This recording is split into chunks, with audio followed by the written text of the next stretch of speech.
Hi, and welcome to another episode of Ask on CYC. So today's episode is going to be really fun, and I'll tell you why in a sec. But first, let me explain to you more about this episode. So the Bible tells us to give, and Jesus talks about to leave everything and to give others who are in need, and to give those who don't have. And how are we going to do that? A lot of people ask that question. What can we do living in a country where poverty is not the majority? And tonight's episode, we're going to cover that, but we're going to do it in a different way. We have two charity groups that are here live tonight. We're going to start off the show with one charity group. We're going to go for a quick break, and when we come back, we'll continue the show with another charity group, bringing you two shows in one. We've never done this before, so stay tuned, ask questions, get involved. This is your opportunity to give back to people, to give back to the community, and to do what the Bible tells you to do. And more importantly, what Jesus commanded us to do is to give. The phone number is 0416 551 292. Please get involved. This is a live show giving you the opportunity to be here live with us with your questions and your comments. Don't be shy. You'll remain anonymous unless you don't want to give us a call or send us a text. And now let me introduce you to tonight's guest. We have with us, firstly, we have Hanan Ghabour, which is the Director of the Australian Coptic Heritage Communities and Services. And also with her we have Ranya, Guirguis, who is the Secretary of ACHCS. Welcome to the show. Thank you. Hanan, you've been here before. Yes, Mina. We love having you again. And Ranya, this is your first time tonight. Yes, it is. So let's get started. Let's talk more about your organisation. More because your organisation is not just about charity. Let's talk about the charity aspect, about the ACHCS. As you know, Mina, ACHCS has got two arms, the heritage, which was regarding Sydenham, and the community service arm, which we're talking about today. Our community service arm is focused on providing services, community services to Coptic people in Australia, but more on New South Wales we're focusing at the moment. Our motto for 2018 is let's do good. So let's do good, whatever we can do, let's just do it. So not just talk about it, but to actually get up and do it. What we're doing is we are assisting anybody who isn't being supported or assisted by any other organisation in any community service area. Okay. So Ranya, what groups of people are eligible for assistance from your organisation? Basically, we have we basically service anybody in the community that needs support. We do like to work with particular groups where we've identified there's a lack of resource or lack of services. At the moment, it's mainly aged care groups that we're sort of wanting to work towards. As a community, we obviously have an ageing population, as with any community, but we've realised that a lot of the other communities have already established services targeting aged care. We're relatively new in that aspect. That is something that we feel is something we can work towards achieving, so that the aged people in our community can access services, much needed services, and supports as well. So that is where we would like to go with it. Okay. We also will be focusing on women and employment and volunteering and training people up for volunteering. Which we'll talk about a little bit later. Okay. So being new to this, how did you come about with the concept, or how do you go about looking for people who are in need? Well, between us, we've got at least 50 years of experience in the community service industry. With Ranya having worked in docks and other areas, and I having worked in child protection as well as counselling, community services, and I managed aged care services for quite a few years. So we've had our finger in the pot for a long time, and we've worked for other organisations, and I think we want to achieve good quality services for our own community now. Sure. Okay. So recently you were involved in a project, a charity project. Tell me more about it, please. That was our Christmas hamper project. We decided that, it's about time for us as an organisation to look at how we can give back to the community. And we identified a lot of people that are isolated and, families going through difficult times financially, emotionally, psychologically, with sickness in the family, with not having relatives here. So everyone, generally speaking, going through tough times. So we began to ask around and say, do you know anyone who is on their own or isolated who might need some support? And we then decided we would do that. We would provide that support via Christmas hampers. So we involved a number of groups into developing the Christmas hampers. We had a number of companies donate up to about $65,000 worth of stock to us.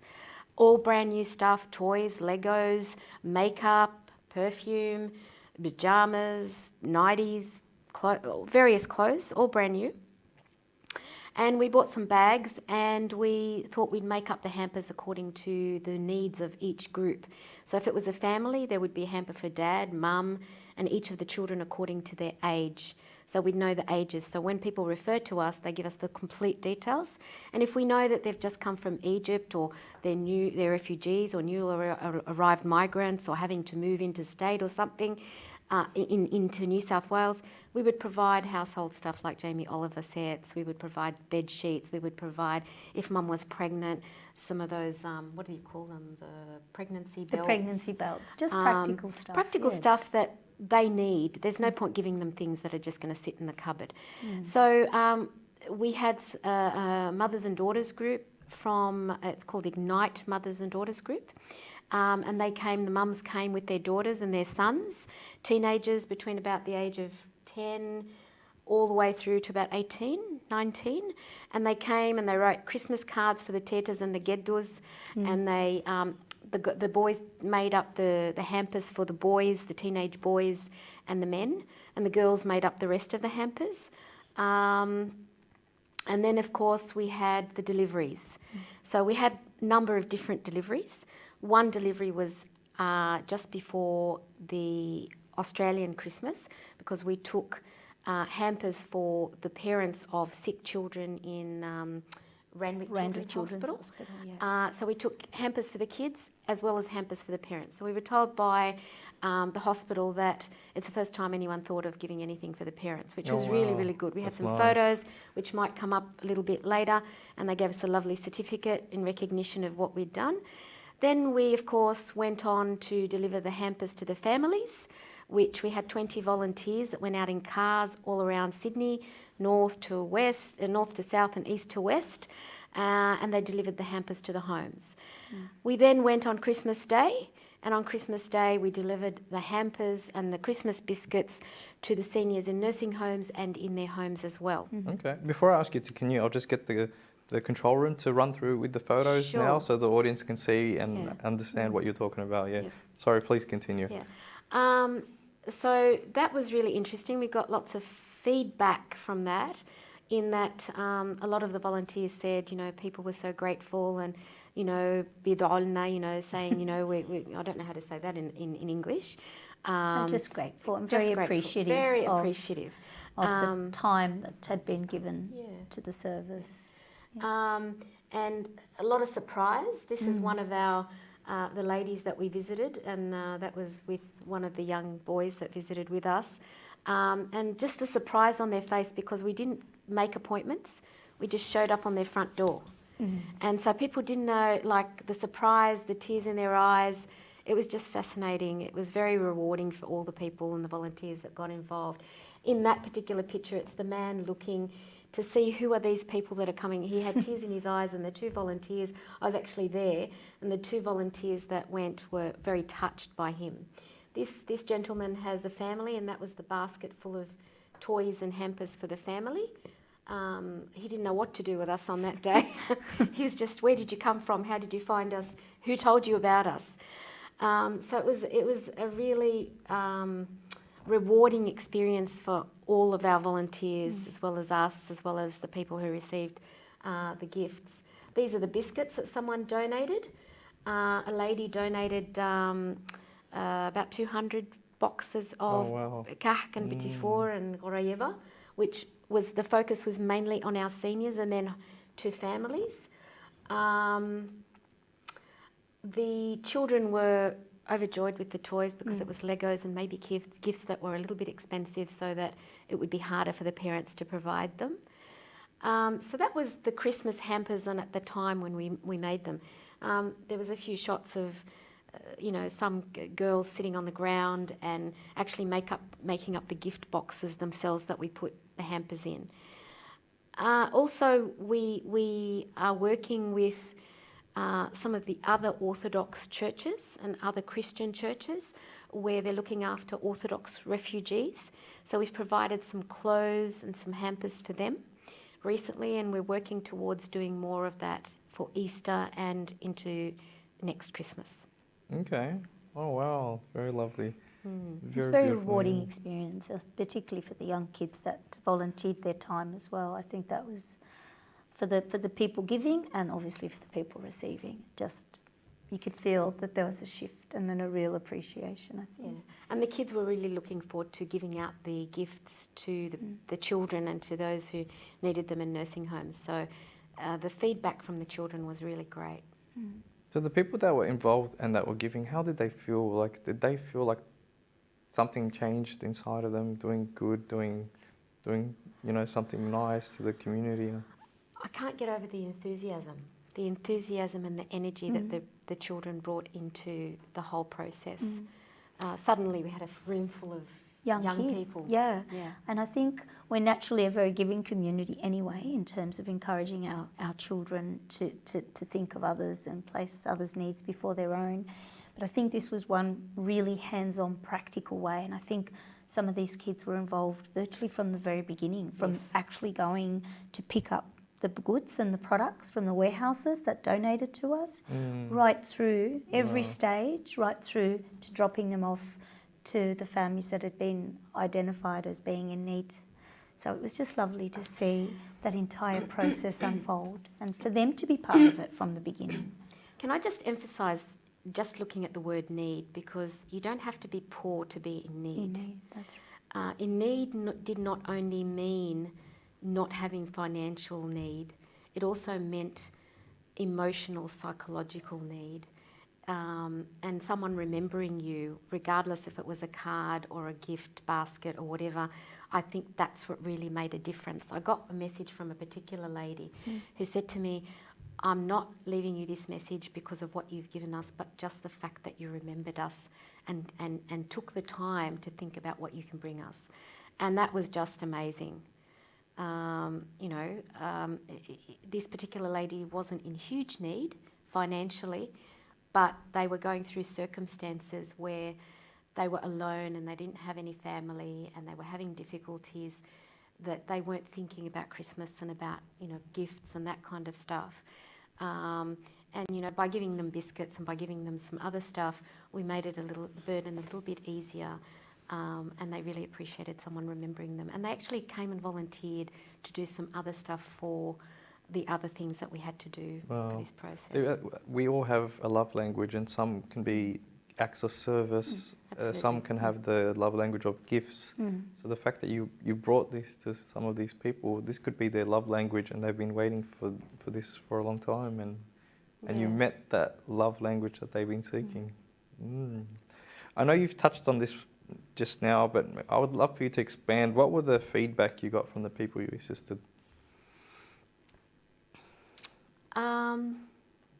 People wanted to know how we got their names. I think that was a big one. Where did you find out about us? Who told you? And we never disclosed that. We got some referrals from friends, we got some referrals from family, we got some referrals from servants in the churches, we got some referrals from clergy, and we got some referrals by self-referral, but not many.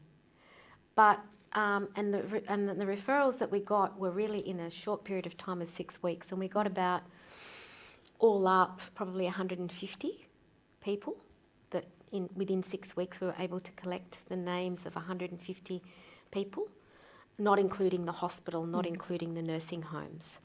I know that there's a lot more people, but those in need often hide it and don't show that they need. And so I think it's important to be clever to pick up the signs of someone who may be needing some support around another in one way or another, and for people to really think about referring on. Yeah, I just want to ask that there must be some pushback, some people who must have been proud, who don't want to receive charity, but they might need it. How do you deal with situations like that? We were actually given, when people referred, I asked them to put a note saying SS, very sensitive. And so those people, we didn't actually meet them face to face. We dropped it off at the door and we left. So it meant early morning and late nights where it was just left at the door. It had an icon, so they knew it was from, and it had the sticker of our organisation on it. So they knew that it was from something legitimate, and the icon as well. So we were very sensitive to make sure that we didn't embarrass anyone. And we were very careful that not many people knew the names except for the volunteers that went on that run to drop that off. We also made sure that the runs that were being done, they were not by the people that lived in the area. So we had people in the west doing things in the south, and people in the south doing things. And if they arrived at the door, which I had an incident of where the driver knew, he would stay in the car or she would stay in the car, and the other person that didn't know them would go and do the delivery. Okay, so let's get to the most important question. How can we help? How can the community help and give back? There's lots to do. We've got lots and lots of things that we'd love to do, that we'd love to, give to the community and follow through with. I guess you can always register your interest, whether it's a volunteer or if you've got this particular skills, whether it's in the community services or social work field that you feel can contribute towards our organisation. We'd love to hear from you. I guess moving forward, as Hanan mentioned, the aged care area is something we would really like to focus on. But we are pretty much open to providing support and services, whether it be referral, advocacy, counselling, just practical support in day-to-day, family situations. More than happy to look at doing that. So the best way would be to contact our organisation through either our website or through our Facebook page, because that is a very powerful medium that people can find out what we're doing. We're always putting new events and new functions and just putting lots of really good information about things that people can support and assist with. So go to our social media web pages and contact us through our website. And then we would look towards growing our service eventually. And with time, I think with enough support, enough volunteers, we can certainly, live our motto of let's do good, all the time, and reach out to families and, who just need that bit of support. Sure. So, and with businesses out there, if they have products they want to donate, can they do so? Yep. Absolutely. I guess there's really three things that we need people to do. The first thing is we need people to refer anyone they know who needs help. The second thing is that they can volunteer their time in any area. Community service is one area, but there's lots of other areas that people can contribute. In whatever area that they specialise in, we can run programs, we can run courses, we can run many, many things. And of course, the third thing is the donation process. And I don't like to talk about money because God has been providing, but when I came on the show last time, we weren't tax deductible. We are actually tax deductible now, which means any donation over $2 is you get a tax deductible receipt. And all our donations go towards services and providing these resources.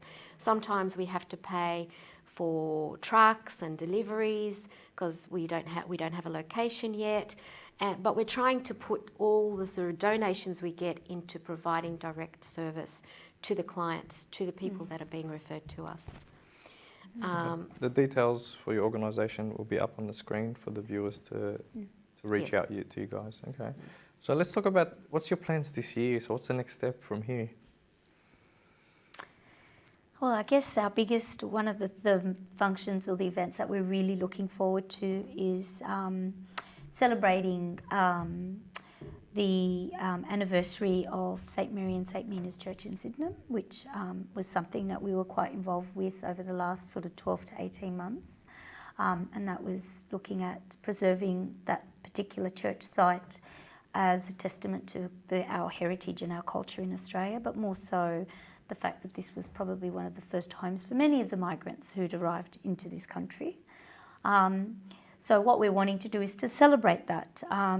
You know, the outcome maybe wasn't the outcome that we had sort of hoped for, but in saying that, so many positive things came out, and we want to turn it into something, a very happy event. We want to turn it into something that is testament to all the wonderful things that have come out of that you know, out of our community, where it sort of started at St Mary and St Mina's in Sydenham. So on or around the 20th of May, we're looking at celebrating just an event where we bring families all together, an opportunity for people to just meet and have a casual meal. We're looking at having like a sausage sizzle on the day, gold coin donation, lots of stalls that are a testament to our Coptic heritage, our Coptic culture in this country.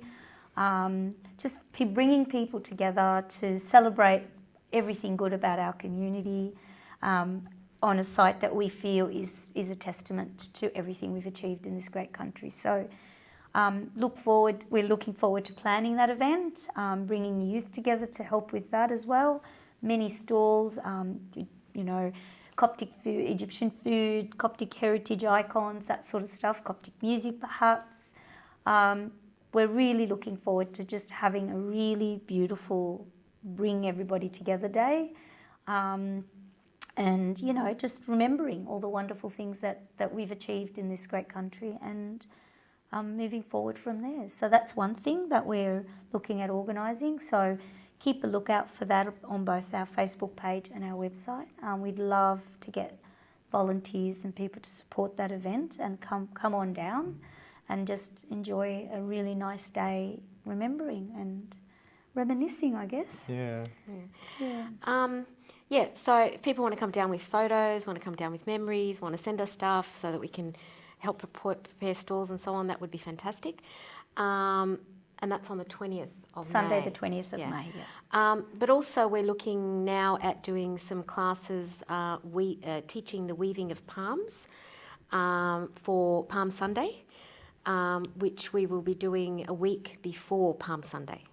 So if people look out for that to register on our Facebook page, or if they're interested to contact us, that's something that's more immediate. In addition to that, we're looking at running some Cert 3 and possibly Cert 4 in aged care or individual support training in order to train up people that are interested in servicing the seniors and disabled people. That will help them in volunteering with us, but that will also help them in going into a new career, and the work they do with us will give them the work experience, which will lead them into finding employment. Oh, that's great. Wow. All right. So it brings me to the last question to tonight's segment of tonight's show, which is, what are your future plans? Where to from now on, and what's big goals ahead of us? Big goals. Well, we definitely want to be an organisation that, you know, is able to offer support and services to mainly, well, we'd like to say the Coptic community, but we don't want to limit it to just that, because we understand that there are other Christian groups that do require practical support, assistance, counselling, whatever the situation may be. So I guess we'd like the organisation to move forward. We'd like the organisation to grow and expand, and we can only do that through people volunteering, through people committing to the cause, understanding the need, not just, you know, we're not a here and now organisation. We just love to start to service the Coptic community from, I guess, from a professional, at a professional level. The church is great in that it does provide in-house support, but I think at the end of it, moving beyond that, I think we actually do need some formal supports in place for families, education, particularly around women's supports, women's issues. I think for a long time that's probably gone unaddressed, and I think given the way things are moving, I think it's fair to say that we need to start addressing and looking at providing support across all areas. I guess we're looking at growing. So we don't want to do something that we're not going to continue doing. And that's why we're going a little bit slower than maybe some people might think we're going, because we want to plan properly and have a solid foundation. We want to have an office, we want to have a drop-in centre, but we can only do that with people's support. We can only provide service by people supporting what we're doing. We're not doing it for ourselves, we're doing it for the entire community.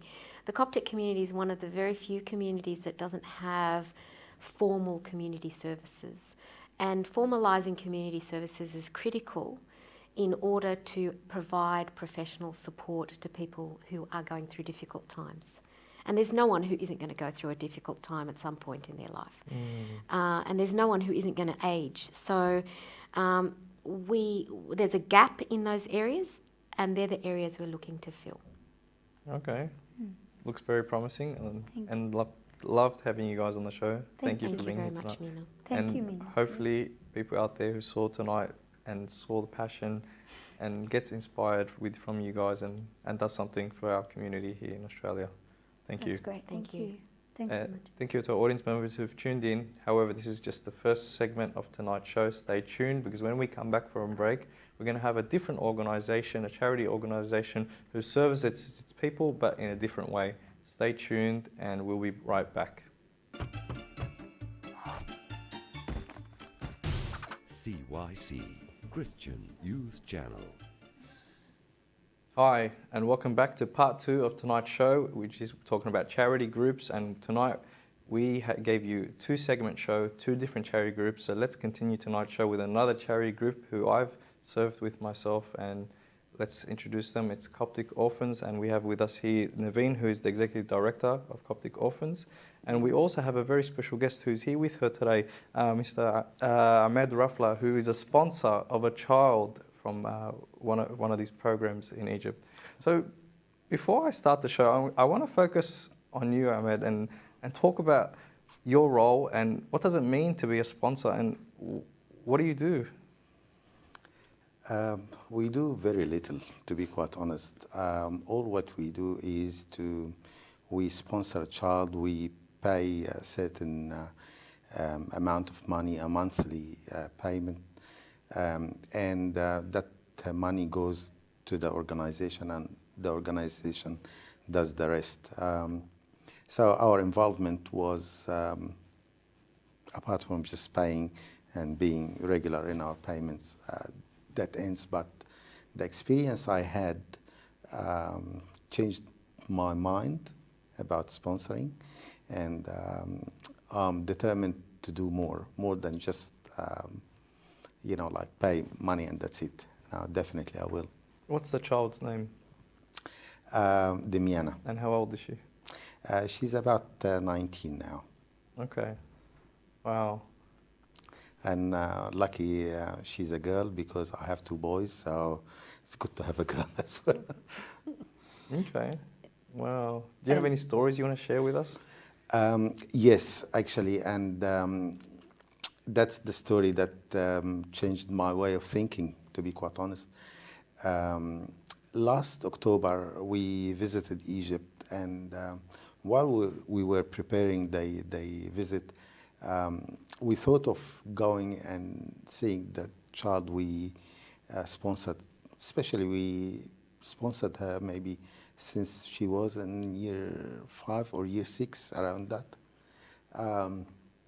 My wife was the main contact person. She was always writing to her, and Demiana writing back to my wife. I wasn't really involved until the organization arranged for us to go and visit her. And I was blown away, to be quite honest.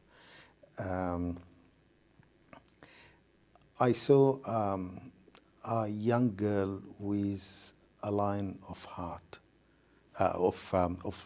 with a heart of lion.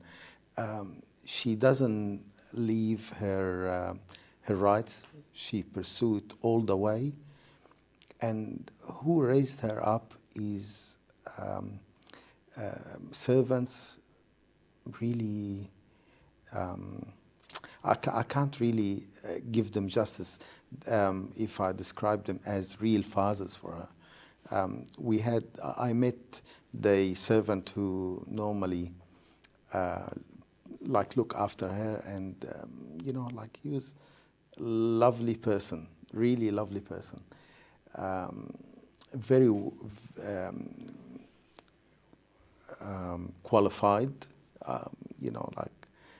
in the way he deals with her, and he meets her needs.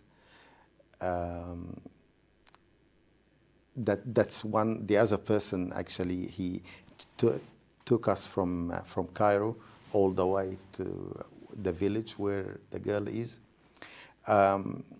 Let me share with you a little story that really touched me a lot. In year 12, she got, I think, 86 percentile in her HSC, and she felt that wasn't the right mark for her. So she requested. We're talking about the servant here? Now the girl, the Miana. The Miana, oh, okay. Sure. Yeah, she went for year 12, she got 86 percentile, and she thought that that's not her mark. Then through the help of the servants, they supported her and told her, if you wish to, to review your marks, they give her enough support and confidence. So she went and reviewed the marks and realized that she wasn't getting the right marking. She answered the proper answer, but yet, for example, a question that was 4 marks, she was getting 1. So she said, no, that's not fair. Then they stood by her and they told her, if you wish to go all the way down, we will support you 110%. And so she went to court. And I understand the feeling of, an orphan in a village, girl, in such, environment. It's very hard unless she really feels the support of the organization. She wouldn't dare to do that. And I perfectly understand that. But she went to court and, giving the glory to God, the judge granted her actually 98 percentile. Wow. Yeah. And not only that, she went to the judge and she told him, because that happened after almost 6 months from the beginning of the study in the new year. So she told him, okay, you gave me what I deserve, but yet I lost a year because I can't enroll in medicine, because she wanted to go to medicine. I can't enroll until next year. So God maybe talked in his heart or something. So he granted her to study course. It's a double degree. It's medicine and military studies. So when she graduates, she becomes an army officer and a doctor at the same time, wow.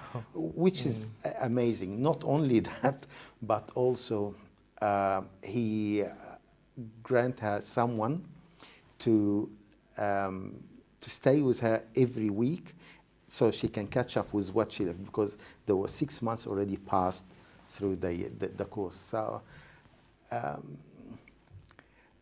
the bit that really was the turning point for me was when we said, let's read Psalm from the Bible, and everyone contemplate.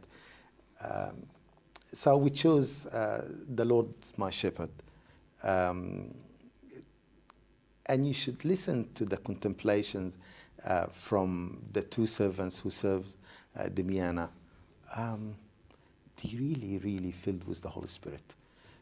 You feel that, and being at my age, I can really tell who's just talking and who's really filled with the Holy Spirit, who really means what he says. And her comment was really amazing. She said, God promised that he will be the father of the orphans. And I felt that God stood up for me, and he spoke in the judge's heart and controlled the judge's heart so he can give me what I deserve. I said, this service really worth everything, and needs a lot of support, and we have to give it all what we can, because they're not only looking after the orphans, but also they provide them with the chance to progress in life, not just meeting the essential needs, but going further to give them opportunity to develop and to excel and to find way in life. Maybe if without the organization, definitely you wouldn't have it. Wow. Okay. Look, I want you to hold your thoughts, because we're going to come back to you and talk more about Damiana and what you do with her. Nermien, please, I'd love to hear, and the audience would love to hear more about your organization. We have a clip that's coming up soon, but please, you can start off and talk more about Coptic Orphans. Certainly, certainly. Mina, it's wonderful to be back again. It's our 30-year anniversary, so there's 30 years of talking that I can do, but I won't do that. Our focus is on the fatherless child throughout all of Egypt. We started with 45 children. We've reached over 45,000 children. And we realized that the way to do it is through education and the changing of the mind. So how Damiana sees herself, how she sees God, how she sees the others.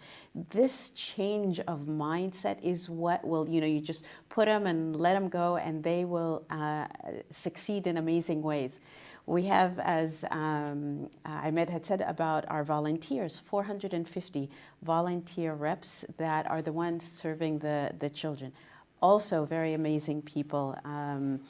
And indeed, the organization, one of the things we do is we really, really invest in them. Trainings, every 3 months, training. And I think that's what Ahmed also saw, is this, it became very clear. These people know what they're doing. So we have, just in that one program, 10,000 other children like Damiana. And this is the challenge. Wow. Is I would imagine there's another 10,000 that we haven't begun to reach, and that's the goal, God willing. Wow.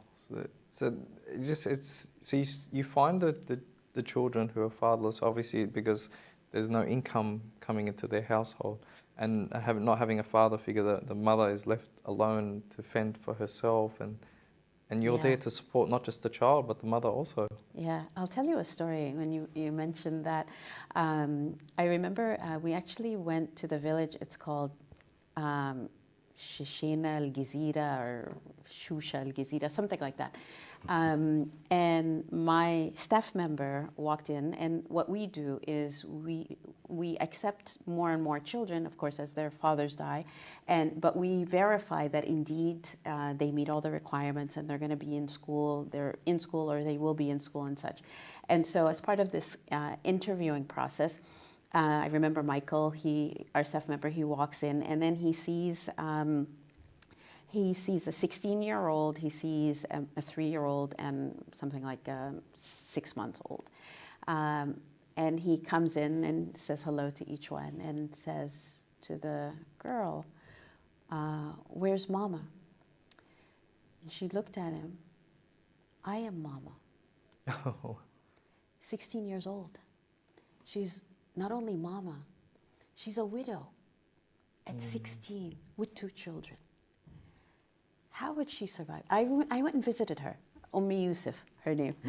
They're doing so well now, thank God. But can you imagine being 16 with 2 kids, no income, no money, she herself is not educated or not learned. So this is what's out there. But the potential, Amina, is so great. Can I tell you one more story? Yes, you can. We love stories. Okay, my favorite story. This one, actually, the young man is named Ahmed, and he's in 5th grade, and from the town of Maymoun, which is near Beni Suef, like this, or in Beni Suef. So I remember going to Ahmed, 5th grade. I want to make sure that he knows how to read. And Ahmed, are you doing well? Can you get me something, that you're reading? Because we realize there's a lot of kids that don't know how to read. So Ahmed, he did well. So I say to him, Ahmed, so what do you like to do in your spare time? And he says, I like to read the newspaper. Like, oh, that's really cute. 5th grader, some year 5 likes to read the newspaper. What section of the newspaper? He says the economic section. Like the economic section. Tab Ahmed, tell me something that you've read recently. He goes, oh, well, the housing crash that caused the problems on Wall Street and affected the bank closures in London, and of course the dollar going down vis-a-vis the euro. A 5th grader, he's only like 10 years old, whatever. My mouth was wide open, like I can't believe Ahmed is telling me all of this. And I was like, Ahmed, so do you get a daily newspaper or is it a weekly? And he goes, oh, no, there's no newspapers here in this village. Then where do you read this? He goes, at school. In the windows when the sun is coming and they put newspapers to block out the sun, I read those. Wow. Oh my God. This boy can easily become the finance minister, and God willing, we'll be after him because he's going to be somebody big. Yeah, there's so much potential that these kids have. And exactly like Ahmed said about Damiana, wow, impressive. But all it takes is a little nudge from us and you see amazing things. Sure. So the video is ready to go. Just a reminder to our audience members, this is your chance to get involved. This is a live show. We have with us Nermien and Ahmed here tonight from Coptic Orphans. The phone number is 0416 551 292, and we'll roll video now to give you a better understanding of what Coptic Orphans is about.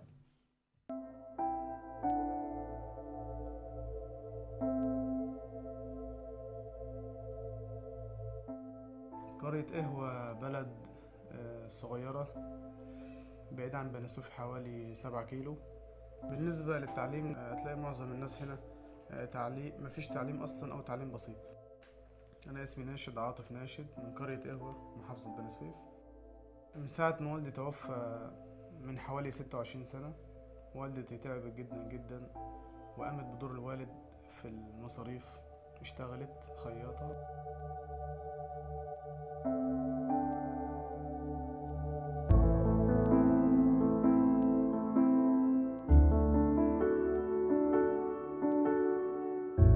جوزي توفى يوم 21/3 يوم عيد الأم في سنة 90. فطبعا كنت ولادي كانوا صغيرين خالص، كان ناشد ده عمره 3 شهور وأشرف 2 سنة. طب اضطر ان انا اشتغل كل يوم على المكنة، كانت خياطة. الجيران وحبايبي كانوا بيجوا بخيط لهم الهدوم والحاجات واظبط هدوم جاهزة وكده. فاحنا رزقنا بيبقى زي رزق السمك كده اللي الواحد بيروح يصطاد فيه يوم ما فيش يوم فيه، فالواحد بيشكر ربنا على كل حاجة. ربنا حط كوبتك أورفنز في طريقي عشان ربنا حس ان انا محتاج شوية، فده يعتبر زي ترتيب من ربنا ان انا اتعرف ان الخدمة تيجي عندنا البيت واشترك فيها. وده كانت حاجة بالنسبة لي حاجة حلوة ومفرحة جدا ان انا الاقي حد يساعدني وقت الزنقة المادية او وقت ما انا محتاج مساعدة. دخلنا احنا كبرنامج لست وحدك البيت، حاولنا احنا بقدر الامكان نخفف من على الام الكاهل بتاع المصاريف والاعباء اللي هي ايه حضرتك بتبقى عليها. هو قبل الأستاذ ويليام وبعدين قال لي الأستاذ ويليام بيقعد معايا، فبحس إن هو أب كبير ليا. صراحة كان بيجي عندنا كل شهر يقعد معاه شوية ويسهريه لو عايز حاجة محتاج حاجة، حاسس إن هو ده أبوه. كان بيحكي قريب منه قوي وبيشوفه على طول. طبعا لما كان بيجي عندنا كنا بنبقى فرحانين بيه قوي، تحس إن هو ربنا بيبعته لنا. أفتكر وأنا في سنة 6 احتجت آخد كورسات عشان أقوي نفسي في الدراسة، فاحتجت مبلغ كبير 10,000 جنيه. دبرت 5,000 من حد و5,000 كوبتك أورفنز عطتهاني عشان أكمل بيهم مصاريف الكورسات اللي خدتها في سنة 6.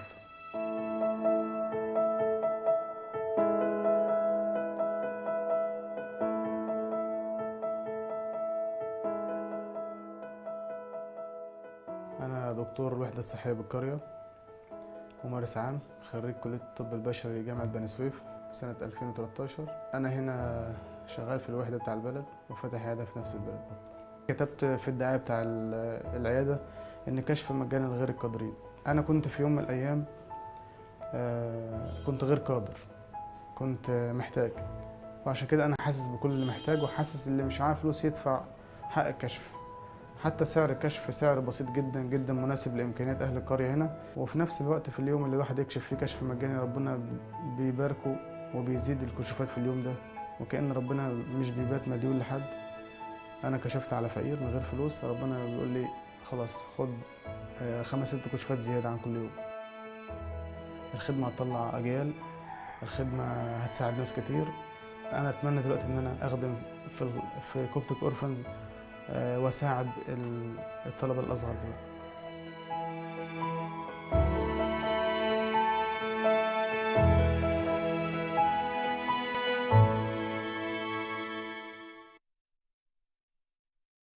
Wow, very inspiring video. Thank you for sharing that. So we got 2 questions that came in from audience members, and I encourage audience members to continue sending in through questions. First question that got asked was, are the children that need sponsoring fatherless or motherless or both? The great majority is fatherless. Maybe about 90% of our children are fatherless. Just a few are both fatherless and motherless, and keep in mind that they're not living in orphanages. They're with the remaining family members, the extended family. Typically what happens when the mother passes away, that the father may remarry, or it's really difficult if the mother passes away. We hope that doesn't happen. Sure. Second question is, what criteria, you probably just mentioned that, do the children need to meet to be eligible for sponsorship? They have to be below the poverty line. They also have to be either in school or younger than school, because our whole focus is education, and therefore we want to keep them in school and push them as far as that they can go, hopefully to a university and become military doctors like Nermien. Okay. Ahmed, I want to go back to you, and I want to tell you something, and I want you to tell me what you think, and hopefully this can inspire future sponsors out there. So when I was in Egypt, one of the mothers said to us, please, we don't want our sponsor to send us money. We want more letters. My daughter loves receiving letters. She waits and looks forward to these letters, not the money. Now, and you mentioned earlier that you do very little, but your letter is what they want. Your letter is making the big difference. Now, what do you think of that now that I told you what one of the mums said? Even without hearing what you said, I was determined to keep the communication with the Miana, because now I understand what they go through and what they really need. It's a great honor for me, actually, to write a letter to such a young fighter. She's amazing personality, so it's now definitely I encourage every sponsor, and I'll be the first one to go home and write a letter to the Miana and start establishing that regular communication. And I like actually what the organization does in relation to protecting the children. So I can't send the letter directly to the person. It has to go through the organization, which is, it's a good measure to maintain their privacy, maintain a sense of protection for those kids. So now I'll be reformed now, and I'll start writing letters and engage more, at least try to meet my wife's level, because she does that very well. I do slack sometimes, but now I'm converted now. So your letters are making a big difference for her, but when she responds and tells you of her accomplishments, what is it doing for you? My beautiful girl, she went through one of the leadership courses, and I received a photo for her, with the rest of the team who been in the course. you know, I was tearful, to be quite honest. Wow. You know, like it's amazing. It's amazing. The feeling is, you can't describe it. You have to really experience it. To sponsor a child and give him opportunity and see him growing up and engage with them as if it's your real child. What an honor! What a blessing! It's Wow. you can't feel it until you try it. So, and I regret that I wasn't involved. To be quite honest, I regret that. You know, I wasted all that time, and that's why I decided to sponsor another child. Yeah. Yes. So I can, and I made sure that he's young enough so I can, you know, live the full experience from childhood all the way until God give me, you know, like the time so I can see him, you know, could be a minister, could be something big, because they are fighters. They are amazing. Amazing. Wow, that is beautiful. Nermien, please tell us, so sponsorship is one way. What else can we do here in Australia to help these kids? I want to also add another thing about sponsorship, how much, somebody just recently called our office and said, oh, my daughter is now heading into college, so I'm sure she'll need some more, so I want to send her some money and such. And I thought, I stopped and I was thinking about that. What is it that makes a total stranger way out here in Australia feel that truly that he has a daughter and he's thinking ahead for her? He's thinking about what she will be needing. And I thought to myself, how lovely it is, because this is what any parent would want, that God forbid anything should happen, you know, that my children have no one, that God would send someone that cares about them just as much as I do, you know? So really, this is the most beautiful thing about sponsorship. So I totally encourage everyone to sponsor 2, 3, we've got about 2,000 that need sponsors. If you want to take the whole 2,000, that would be terrific too. We've got no problem about that. That's a lot of letter writing. That's a lot of letter writing. So what else here in Australia you can do? Of course, the first and foremost thing, please pray for the service, and we will tell you exactly when to pray. We all pray Monday at 11 a.m. So everybody has to stop, put it on your clocks and your telephones and such. All of us around the world, in the United States, in Canada, in Egypt, in here in Europe, that at Monday at 11 we stop to pray, first thing. Second thing, of course, we mentioned about sponsorship. And then the third thing, which I highly recommend for anyone 17 and over, is to go and serve in Egypt. And how would you do that? It's very easy. You can teach English. And Australian English is fine too. We accept that as well. And it's for 3 weeks during certain sessions. The next one coming up is going to be the June session. And then there's also a July session. And then there's also a January session. So on our website, CopticOrphans.org, there's the application is already there. And the application deadline is April 1st, God willing. So I highly recommend that people sign up and experience the most beautiful experience they will ever have in their life. Wow, yeah.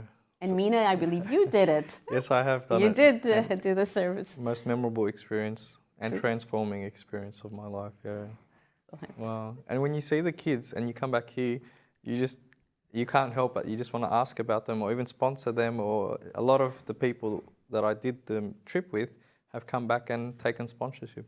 Exactly, exactly. And what's lovely is you always refer to them as my kids. How are my kids doing? My kids, my kids, my kids. So here we like to have the young people have kids and then they get married. So it doesn't matter. Well, okay. So let's talk about future plans. You said you want to take on another 10,000 kids? Yes. How are we going to go about finding these kids? The problem is not finding them. They're there. It was funny because when, every year we add children. And so I went to my staff and I said, this year we're adding 1,500 children, new into our roles. And then one area manager kind of calculates it. He goes, because we have 4 areas, and he goes, 250, 300, 50. I could get you that in one village. Oh, like I need more. How we're going to go about that? God willing, we're going to be able to reach every single child that needs it. There was a family that I went and visited in Manfalut, and this family was refusing to be involved in Coptic orphans. Why? Because to them, Baba hasn't died. Why are you here? Baba isn't dead. That's how traumatized they were. So it didn't take long, in about a year, that they were really receptive and really happy and so thankful.